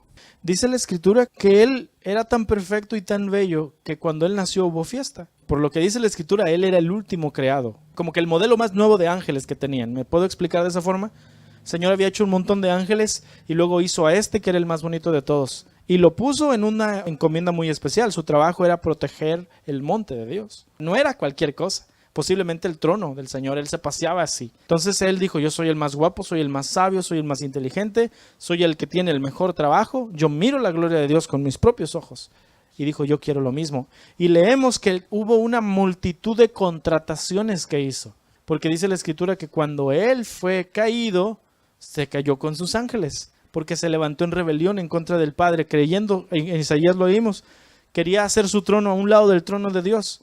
Y tuvo una multitud de contrataciones de ángeles que se fueron con él y dijeron, nosotros también queremos esto. Y entonces ellos fueron derribados hasta lo más profundo. Ese es el inicio de la historia que nosotros tenemos y usted debe conocerlo. Porque antes de que nosotros en Génesis leamos en el principio, ya habían pasado muchas cosas. Solo que el principio de nosotros sucedió después. Génesis 1:1 y 2 dice, en el principio creó Dios los cielos y la tierra. Y la tierra estaba desordenada y vacía. Y las tinieblas estaban sobre la superficie del abismo.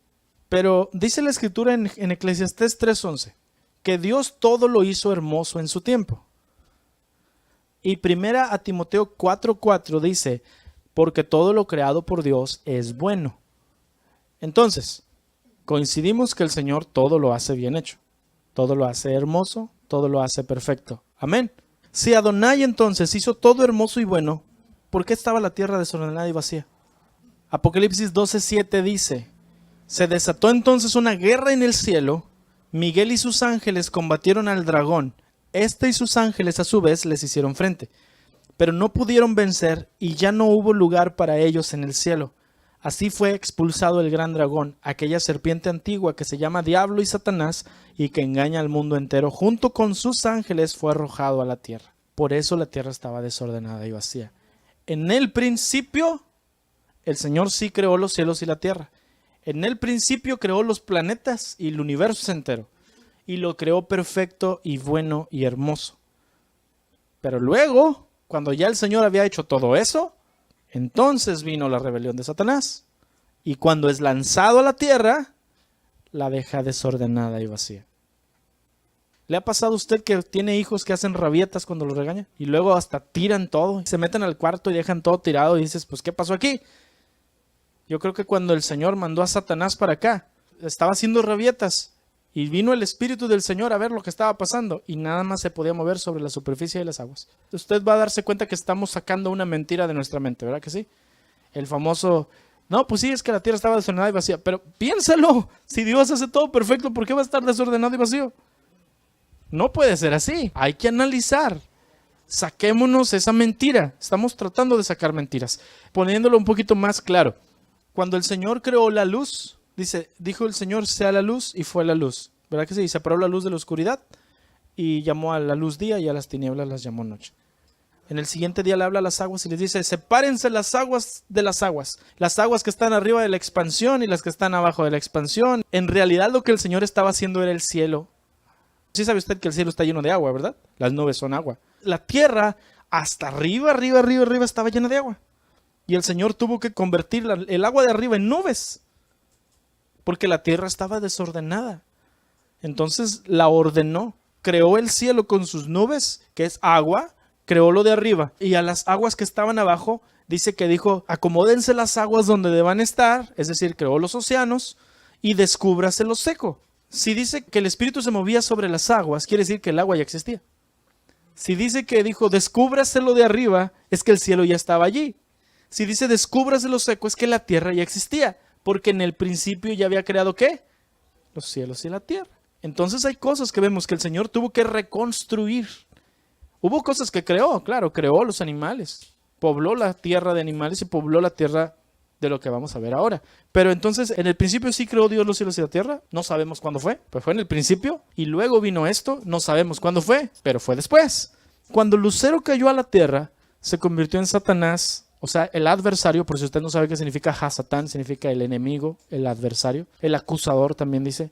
Y en el diablo, que es el divisor, desoló la creación perfecta de Elohim, por lo que el Señor se vio en la necesidad de hacer una reconstrucción de lo que ya había hecho tiempo atrás. Génesis 1 relata ese proceso. El ser humano, el hombre, fue creado para gobernar. ¿Sí sabe usted esto? Fuimos creados para gobernar. Génesis 1:27 dice, y Elohim, Dios, creó al ser humano a su imagen, lo creó a imagen de Dios, hombre y mujer los creó, y los bendijo con estas palabras, sean fructíferos y multiplíquense, llenen la tierra y sométanla, dominen a los peces del mar y a las aves del cielo y a todos los reptiles que se arrastran por el suelo. Si usted tiene en su mano una Biblia de la Reina Valera, le voy a decir lo que dice ahí. Y creó Dios al hombre a su imagen, a imagen de Dios lo creó. Varón y hembra los creó. ¿A quién creó entonces? Adán y Eva, ¿no?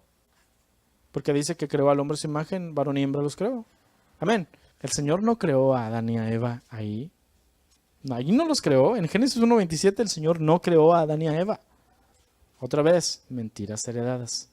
Pero vamos a la escritura, no se lo voy a decir nada más con un argumento ahí, al ahí se va. Quiero decirle con la Biblia. Específicamente cambié la versión porque anduve buscando una versión que fuera clara. Porque decía el hombre, pero ¿a poco no decimos y el hombre es malo por naturaleza? Y nos referimos no al varón, sino a la humanidad. Con la pura Reina Valera, creó Dios al hombre a su imagen. A imagen de Dios lo creó. Varón y hembra los creó. Si cuando dice creó al hombre, está refiriéndose a Adán, entonces ¿por qué dice que creó varón y hembra? Si nada más es Adán, ¿de dónde salió la hembra? Ah, pues de la costilla, me va a decir alguien, ¿verdad? Pero ¿por qué? Porque no es así, hermano, porque si usted lee bien esto, no dice hombre, dice humano. Y se lo pongo en español más fácil, ¿no? Creó Dios al ser humano a su imagen. Y entonces ya entiendes que cuando dice ser humano se está refiriendo a la humanidad, a todos. Y Dios creó al ser humano a su imagen, lo creó a imagen de Dios. ¿A quién? Al ser humano. Hombre y mujer los creó. ¿Por qué? Porque el ser humano está compuesto de hombres y mujeres. Vamos a ser todavía más congruentes, porque leemos, dice, y los bendijo con estas palabras. ¿A quién? ¿A quién bendijo? ¿A Adán y a Eva? No, al ser humano, a la humanidad. Les dijo, sean fructíferos y multiplíquense, llenen la tierra, sométanla y dominen los peces y los animales que están alrededor del mundo. ¿A quién le dijo? A la humanidad. Es antropológicamente, o es genéticamente, o es biológicamente imposible que de una persona o dos salgan millones y millones y millones y millones y millones. Es imposible, hermano. Esto no funciona así y Dios lo sabe. El Señor creó la humanidad, sobre todo porque cuando creó a los animales, creó millones de todas las especies. Cuando creó a la humanidad, ¿por qué iba a crear nada más un hombre y una mujer? ¿Usted cree que Dios es tan raquítico como para hacer eso? No, Él no hace eso. Él no es así. Él es sabio. Él entiende. Y por eso es que Él sabe que nosotros necesitamos ser millones para poder poblarnos. Creó suficiente humanidad para que se pudiera multiplicar y fructificar. Si nada más hubiera hecho, tomando un poquito más esa teoría de que este es Adán, si nada más hizo Adán, entonces yo me acuerdo que Adán estaba solo, porque fue hasta que Adán se dio cuenta que los animales tenían pareja, que dijo, yo estoy solito, Señor, ¿cómo le hago? Y dijo Dios, no es bueno que esté solo y vamos a hacerle una pareja. Entonces, si usted es de los que piensa, no, es que lo que está diciendo aquí es que Dios creó al hombre, a Adán, a su imagen, varón y hembra los creó, significa que Eva estaba dentro de Adán. Por eso es que dice que es varón y hembra. Si usted me dice eso, entonces, ¿cómo? Porque todavía no salía de Adán, todavía estaba ahí en medio de las costillas. ¿Cómo entonces Adán iba a fructificar y multiplicarse solo? El humano entonces ya existe. Adán todavía no. El hecho de que Adán todavía no existiera no quiere decir, y póngame mucha atención por favor, el hecho de que Adán no exista en este momento de la historia, en ese momento que estamos hablando, no quiere decir que Adán no es el primer importante. Sí lo es, por eso el Señor lo nombra como el primer hombre. Yeshua vino después de millones y millones de personas y se le considera como el segundo Adán. En lo que Adán era el primero, era en ser el mediador entre Dios y los hombres. El Señor Yahvé Elohim, Padre, creó a Adán para darle en la cabeza al lucero. Porque si usted lee los Salmos, dice la Escritura, cuando yo miro el cielo y miro las estrellas y la luna, digo, Señor, ¿quién soy yo como ser humano para que tú me pongas atención? Pero me hiciste poco menor que los ángeles. Entonces el ser humano no es más que los ángeles. Y entonces uno menor que el lucero vino a ser a imagen y semejanza de Dios. Imagínense cómo no odiaba más Lucero al ser humano. Cuando Lucero decía, yo soy el más perfecto. Y dice Dios, espérame tantito. Y del polvo de la tierra creó a Adán y lo hizo igual a su imagen. Entonces, aunque Adán no fue el primer creado, no quiere decir que no es importante. Es el primer mediador. La Escritura dice que por Adán, el pecado de Adán, todos caímos en pecado. Pero ¿sabe algo? No se cuenta el hecho de que Adán por mucho tiempo no pecaba. Y la humanidad estaba en santidad. Cuando Adán peca, todos pecaron. Cuando Yeshua vino y murió y resucitó y vivió sin pecado, todos podemos ser salvos por su sangre preciosa. Pero Adán era un ser muy importante. Era el Melquisedec. Adán era el rey y el sacerdote de Dios en esta tierra. Su descendencia, Set y los demás, Enoc, Matusalén, Noé, Sem y hasta Abraham y todos los demás eran los Melquisedecs. ¿Eran qué? Los representantes de Dios en la tierra, hasta que vino el verdadero Melquisedec, que es Yeshua.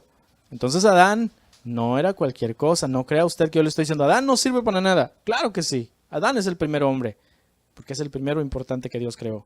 Génesis 2 del 1 al 2 dice, fueron pues acabados los cielos y la tierra y todo el ejército de ellos, es decir, los habitantes, los animales y hasta los humanos.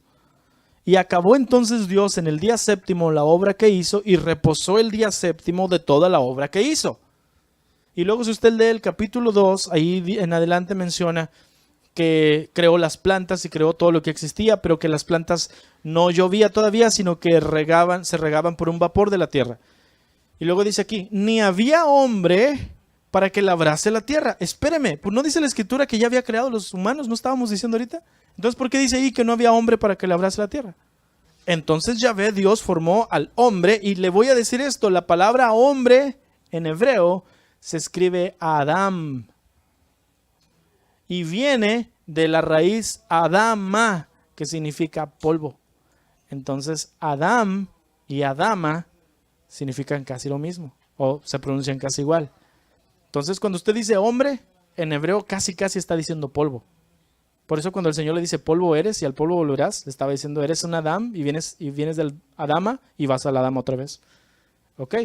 Y Yahvé Dios formó al hombre al Adam de la Adama de la tierra y sopló en su nariz aliento de vida, su ruaj, y fue el hombre, Adam, un ser viviente o un alma viviente. Y Yahvé Dios plantó un huerto en Edén al oriente y ahí puso a Adam, al hombre que había formado. El nombre de una persona en la Escritura no es cualquier cosa, no es como que le voy a poner Carlos.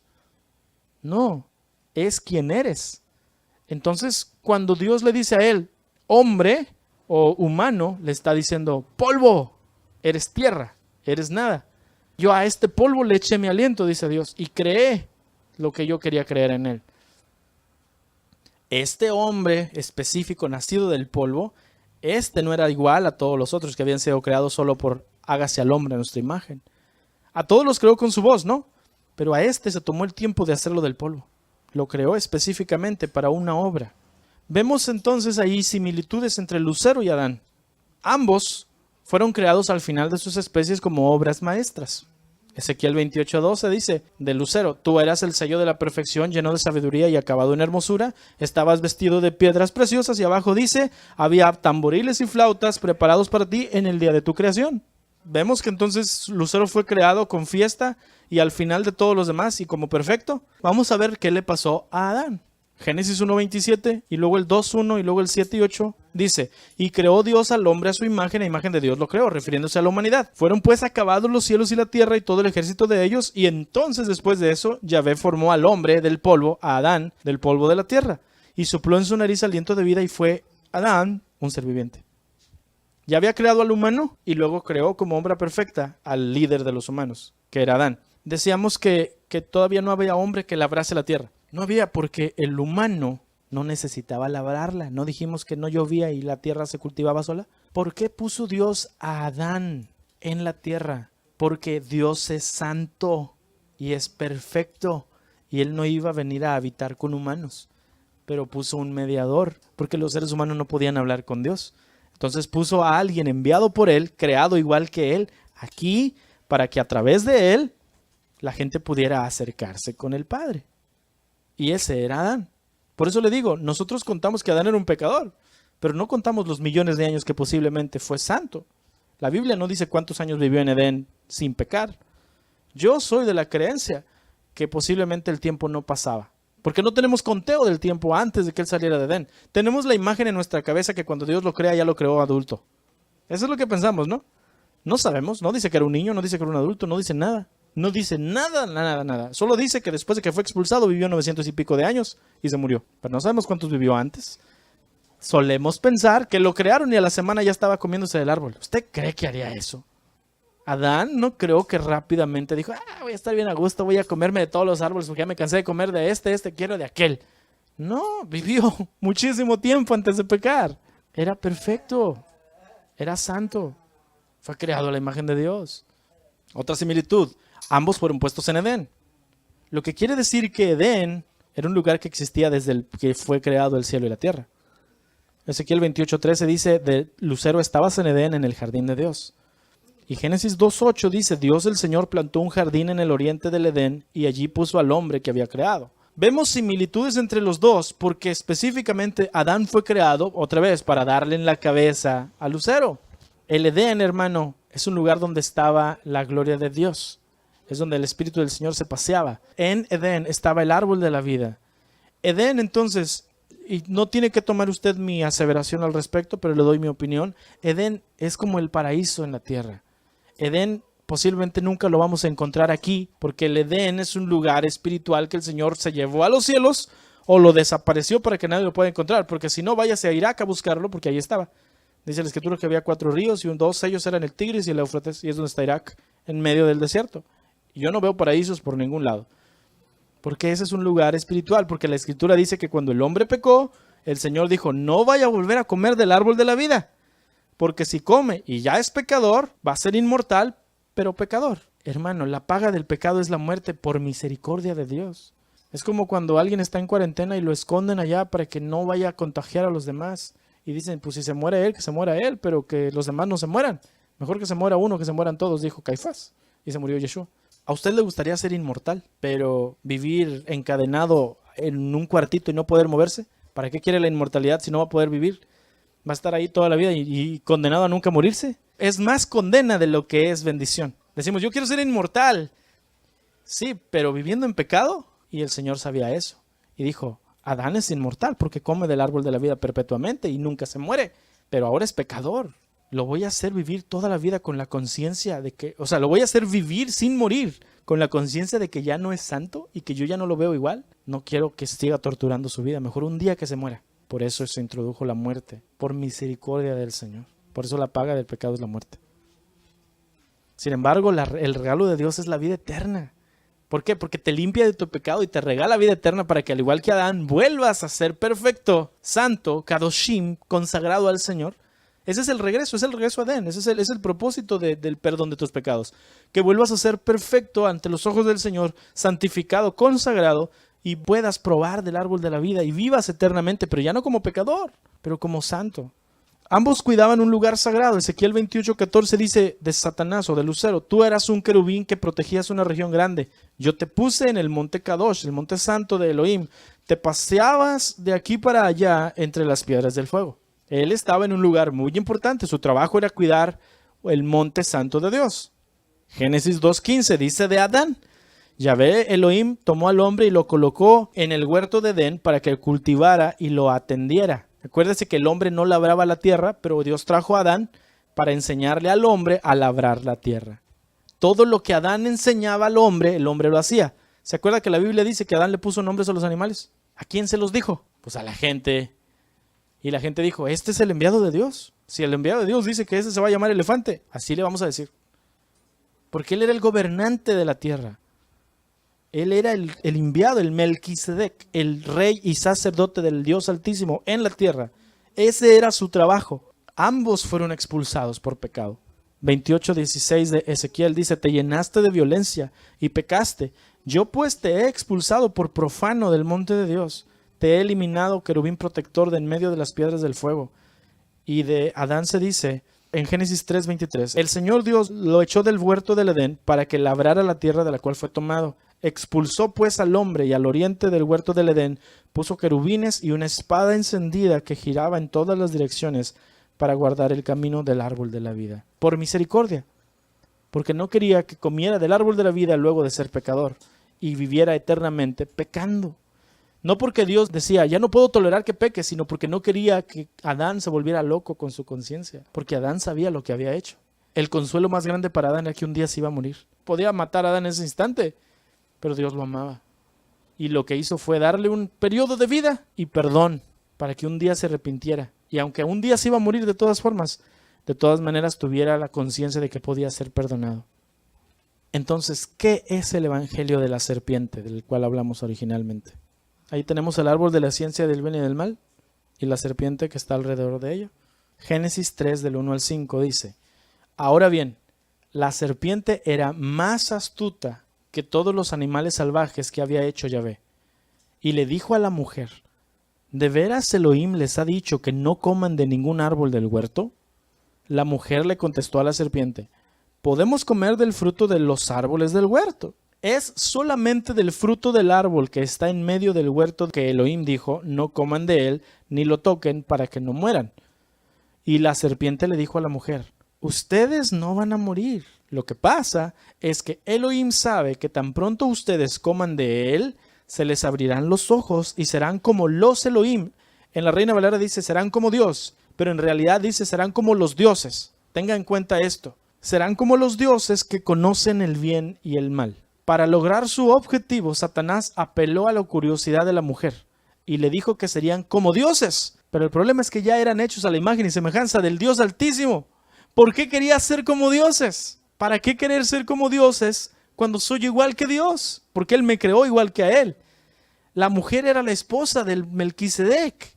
Eran los ministros del mundo, los llamados a ser la autoridad. ¿Por qué querer ser otra cosa que no eran? Mire, si usted fue hijo mayor y a usted le tocó traer juguetes y que sus hermanitos menores se les antojaran los juguetes y usted no quería dárselos a sus hermanos y su mamá le decía, ya préstaselo, hombre. Y tú decías, no, porque es mío. Préstaselo. Y no, porque es mío. Y luego se lo tenías que prestar. Y nada más lo que le duraba la novedad al niño, el juguete. Porque luego el niño grande llegaba con otro juguete y el niño chiquito tiraba el juguete que le habían dado y quería el otro. Porque los bebés solo quieren la novedad. Entonces viene el niño más grande, más listo y dice, ya sé, si mi hermano entonces nada más quiere lo nuevo. Entonces yo voy a agarrar mi juguete bonito. Y cuando me lo quiera quitar, que me lo quite, me voy a ir por el más feo que tenga. Y voy a andar jugando con él enfrente de él.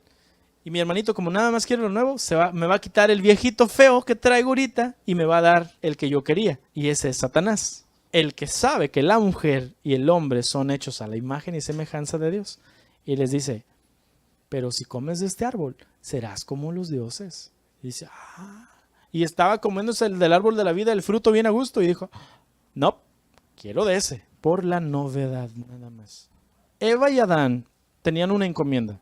Era, coman de todos los árboles, pero del árbol de la ciencia del bien y del mal no van a comer. ¿Estamos de acuerdo? Y la sabían muy bien, porque por mucho tiempo la habían llevado a cabo correctamente. De hecho, cuando la serpiente le habla a la mujer le responde correctamente. La serpiente le dice, le tuerce la pregunta, ¿a poco Dios te dijo que no comieras de ningún árbol? Dios no le había dicho eso. La mujer le responde correctamente, le dice, no, me dijo que comiera de todos, pero de este no. Porque el día que yo coma o lo toque, me muero. Eso es lo que dijo la mujer. Correctamente respondió. Pero la serpiente, que no era nada tonta, le dijo, no es verdad. Lo que pasa es que Yahvé no quiere que comas de este árbol, porque el día que comas vas a saber todas las cosas, como él y los demás dioses lo saben.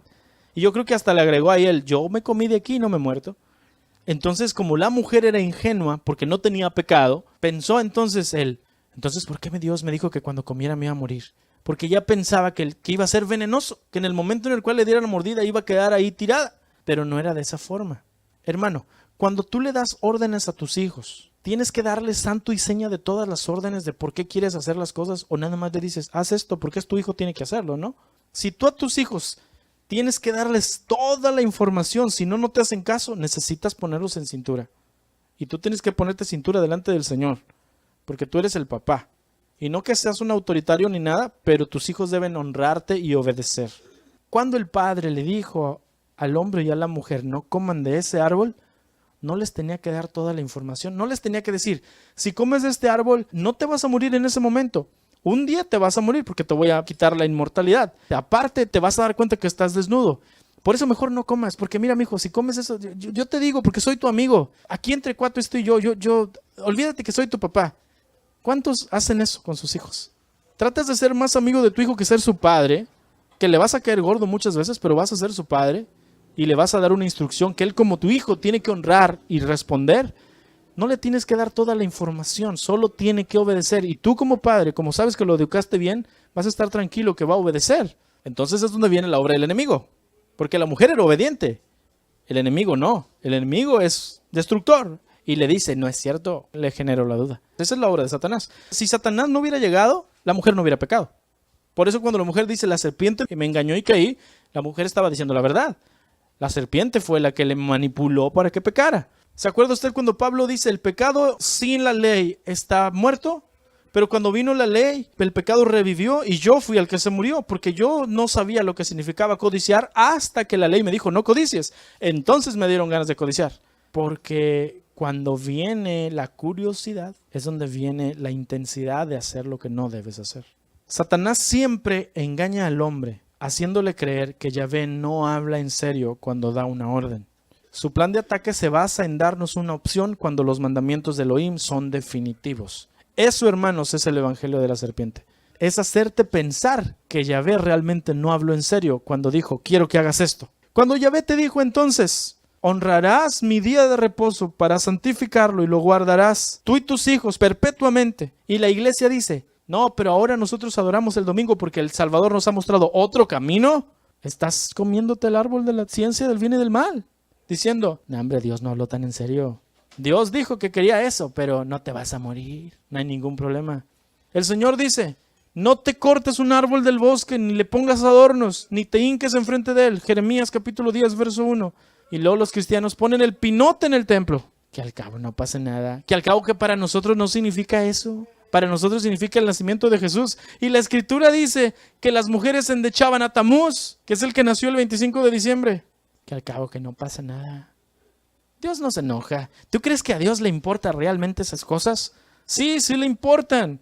Porque al que le importa más que tú no hagas la voluntad de Dios es a Satanás. Y lo hizo desde el Génesis capítulo 3, cuando le dijo a la mujer, ¿tú de verdad crees que Dios no quiere que comas aquí? No, hombre, cómetelo, no te pasa nada. ¿Tú de verdad crees que te vas a morir? No te mueres. Mira, yo estoy comiendo. No me pasó nada.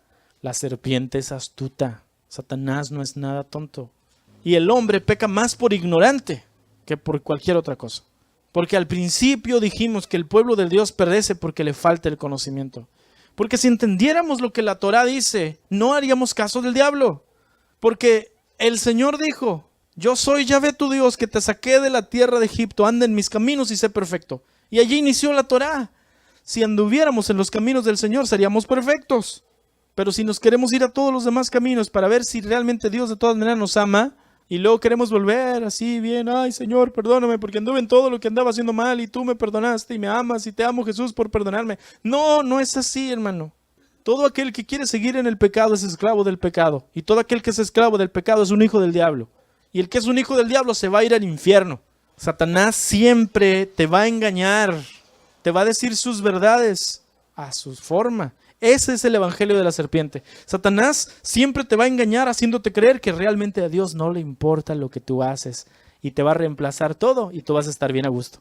Satanás no crea nada, Satanás tuerce las cosas. Ese es su trabajo, es lo que le gusta hacer. Yeshua dijo, él es el padre de mentiras. Cuando habla mentiras le encanta porque es lo suyo, porque la verdad no puede caber en él. Y todo aquel que quiere seguir enredado en su mugrero es hijo del diablo. Cuando Satanás hizo pecar al hombre y a la mujer, Adán le dio todo el poder que tenía sobre la tierra al diablo. Y Satanás lo reconoce, hermano, porque cuando vamos a Lucas 4:6, Satanás, el diablo, le dijo a Yeshua, a ti te voy a dar toda la potestad y la gloria de los reinos que tengo, porque a mí me fue entregada y a quien quiero se la doy. Y entonces vienen la gente, ¿por qué Dios es tan injusto? ¿Por qué permite que los niños se mueran de hambre en África? ¿Por qué los huracanes matan tanta gente? ¿Por qué los terremotos? ¿Por qué las violaciones? No, hombre, Dios es bien injusto. ¿Por qué este mundo? Y Dios, ¿por qué Dios va a mandar al infierno a la gente si Dios es bueno? Hermano, la autoridad que tiene Satanás sobre el mundo no se la dio Dios, se la dio a Adán, que la había recibido de Dios. ¿Es incorrecto culpar al Señor por haberle dado ese poder al diablo, ya que el que la tenía en sus manos era Adán, el dominio de la tierra? Y por su pecado le cedió el dominio al segundo ser más poderoso en el mundo de ese entonces, que era Satanás. Por eso Satanás es el príncipe de la tierra, pero el rey era Adán. Y Satanás mismo lo reconoce. Mire, la Escritura dice, y vamos rápido en este aspecto. Juan 12:31 dice, ahora es el juicio de este mundo y ahora el príncipe de este mundo será echado fuera. Hablando del diablo. Juan 14:30, no hablaré ya mucho con ustedes porque viene el príncipe de este mundo y él nada tiene en mí. Yeshua también hablando, refiriéndose al diablo. Juan 16:11, va a dar convicción de juicio al mundo por cuanto el príncipe de este mundo ya ha sido juzgado. Segunda a los Corintios 4:4 dice que el Dios de este mundo cegó el entendimiento de los incrédulos para que no les resplandezca la luz del evangelio. ¡Qué tremendo! Satanás, con su espíritu del antimesías, cega completamente el entendimiento de la gente que anda metida en el pecado para que cuando les hablen de la palabra sigan igual la teología del reemplazo. Efesios 2:2 dice que los pecadores siguen la corriente de este mundo conforme al príncipe de la potestad del aire, Satanás. Primero de Juan 5:19, y sabemos que nosotros somos de Dios, pero el mundo entero está bajo el maligno. ¿Cómo podemos decir que el Señor es el que le dio el poder al diablo cuando vemos específicamente que el poder lo tenía Adán y se lo dio al diablo? ¿Por qué cree que Satanás atacó a Adán? ¿Por qué no fue y atacó a cualquier humano ahí intrascendente? Porque él sabía que al que él atacara, a ese le iba a quitar el poder. ¿Por qué no atacó al Señor? Porque no podía hacer nada contra él, ya lo habían expulsado. Lo intentó, lo expulsaron. Entonces dijo, ¿a quién puedo atacar? Y el Señor, que había creado a un ser humano a su imagen y semejanza, al cual Lucero odiaba, dijo, voy a atacar. Hermano, cuando el Señor castigó al hombre, a la mujer y a la serpiente, estoy seguro que al ver a la serpiente creo que tenía una sonrisa bien burlona y cínica. Y decía, si a mí me condenaste, no me diste redención. Si yo no tengo nada que perder, yo ya estoy perdido. ¿Tú crees que no me voy a llevar conmigo a todos los que tú amas? Por eso atacó a la creación máxima del Señor. Porque él ya no tiene redención. Él dijo, pues me voy a llevar a Adán. Y lo hizo pecar. ¿Se acuerda cuando fue contra Job? Esa era como que la segunda parte de esta situación. Cuando el Señor empezó a decir, ahora se levantó un hombre perfecto y recto. Y dijo Satanás, ¿te acuerdas de Adán? Voy a hacer que Job haga lo mismo. Y Dios le dice, inténtalo. Y entonces fue y le hizo de todo a Job. Y Job no cedió. Y Satanás se fue con la cola entre las patas. Adán, una sola cosa hizo mal. Y todos fuimos condenados. Job le pasó y le llovió sobre mojado. Y siguió firme. Porque Job tenía el ejemplo de Adán. Él decía, no me voy a mover. Aunque el Señor me mate, yo voy a seguir firme. La condenación de la serpiente. Dice Génesis 3:14. Dios el Señor dijo entonces a la serpiente, por causa de lo que has hecho, maldita serás entre todos los animales, tanto domésticos como salvajes. Te arrastrarás sobre tu vientre y comerás polvo todos los días de tu vida. Pondré enemistad entre tú y la mujer, y entre tu simiente y la de ella. Su simiente te aplastará la cabeza, pero tú le morderás el talón. Eso, hermano, nunca lo olvide. Cuando Yahvé maldijo a la serpiente, declaró que para siempre serían enemigas la serpiente y la mujer, además de la simiente de la serpiente y la simiente de la mujer. Esta, hermanos, es la primera promesa de que el destructor de la serpiente vendría de un nacimiento virginal, ya que la simiente humana la tiene el varón, no la mujer. Sin embargo, al aplastarla, el nacido de la mujer moriría para lograr su victoria. Esta es la primera promesa de que Yeshua, el Salvador del universo, nacería en la tierra, pero no nacería de hombre y mujer, sino solo de mujer. Porque el Señor le dice a la serpiente, ahorita que estás así, voy a poner una división y una enemistad entre ti y esta mujer a la cual engañaste, y entre tus descendientes y la simiente de la mujer, es decir, y el hijo que nazca solo de mujer. El Señor lo planeó desde Génesis. Él le dio en la cabeza, y por eso dice, y él, el nacido de mujer, te va a dar en la cabeza, pero al hacerlo le va a doler. Por eso Yeshua tuvo que morir para vencer al enemigo. ¿Qué dice la Escritura en 1 Corintios capítulo 15 al final? ¿Dónde está muerte tu aguijón? ¿Dónde está sepulcro tu victoria? Al contrario, se olvida la muerte en victoria. Cuando el Señor murió, Él venció. Él fue a lo más profundo y luego subió a lo más alto. Sin embargo, hermano, la serpiente sigue siendo astuta. Y aunque se fue condenada y arrastrándose por Elohim, también se fue recordando la profecía que se le decretó, la que acabamos de ver. Fue así que puso en marcha su plan para destruir a la simiente de la mujer y profanar el sagrado nacimiento virginal del Hijo de Dios, creando su propia religión falsa. ¿Por qué cree que la Babilonia está basada en la adoración a la madre y al hijo? ¿Y por qué cree que mucha gente dice, ese Jesús es Osiris? Porque Osiris también nació de una mujer virgen. Es el mismo que es otro dios de los griegos. Es el mismo que Tamuz, porque Tamuz nació de una mujer virgen. ¿Por qué cree que el mundo dice eso? Porque el trabajo de Satanás es agarrar la promesa que Dios dijo y profanarla para que el día que el Señor llegara, ¿qué dice el Señor? Cuando venga el Hijo del Hombre, ¿hallará fe en la tierra? Cuando Él llegó, ya había mucha gente que creían en la adoración a la Madre Virgen y al Hijo que nacía solo de mujer. Entonces, cuando el verdadero Hijo de Dios sí nació cumpliendo la profecía de una mujer virgen, dijeron, ese no es el Hijo de Dios, ese es igual que los otros. No, no es igual que los otros lo estaban imitando a Él. La promesa no la hizo Satanás. La promesa no la inventó el diablo, la inventó el Señor, la creó, la puso en Génesis. Y esa promesa de Génesis que le iba a dar en la cabeza a Satanás, y que él sabe que va a ser condenado y que iba a ser destruido, él se agarró de lo primero, de que la mujer iba a dar a luz. En conclusión, hermano, desde el momento que el hombre fue creado, Satanás ha sido su enemigo. El diablo envidia la bendición del perdón que Adonai nos da a la humanidad, ya que él no tiene perdón. Por eso es que Él hace todo en su poder para destruir a usted y a mí, que somos la máxima creación del Señor. Sin embargo, y tenga ánimo, dice la Escritura, la continuación del verso donde Miguel aventó al dragón a la tierra, dice, Apocalipsis 12:10, oí una gran voz en el cielo que decía, ahora ha llegado la salvación y el poder y el reino de nuestro Elohim y la autoridad de su Mesías, porque han arrojado al acusador de nuestros hermanos, el que los acusaba día y noche delante de nuestro Elohim, y ellos, ustedes, hermano, lo han vencido por causa de la sangre del Cordero y del mensaje del testimonio de ellos, porque no amaron sus vidas hasta la muerte. Si usted desprecia su propia vida para honrar al Señor y su sangre preciosa le ha lavado de pecado a usted, usted es más que vencedor y destruya debajo de sus pies al enemigo, dice la Escritura, y el Dios de paz aplastará en breve a Satanás debajo de nuestros pies, en el libro de Romanos capítulo 16. El Señor es vencedor y nosotros somos más que vencedores. Satanás tiene muchas artimañas, no lo dude, pero Satanás está vencido. Todas las cosas que Él hace, las hace porque Él tiene poco tiempo. Dice la Escritura, ay de los moradores de la tierra, porque Satanás va con muy gran ira sobre ustedes, porque sabe que tiene muy poco tiempo. ¿Por qué cree que ataca tanto? Porque Él sabe que tiene los días contados. Pero la siguiente continuación de eso que acabo de decir es esto que leímos ahora. Sí, Él ataca porque tiene poco tiempo, pero llega el momento donde Él va a ser vencido, y fue vencido por Yeshua. Y por eso nosotros somos más que vencedores.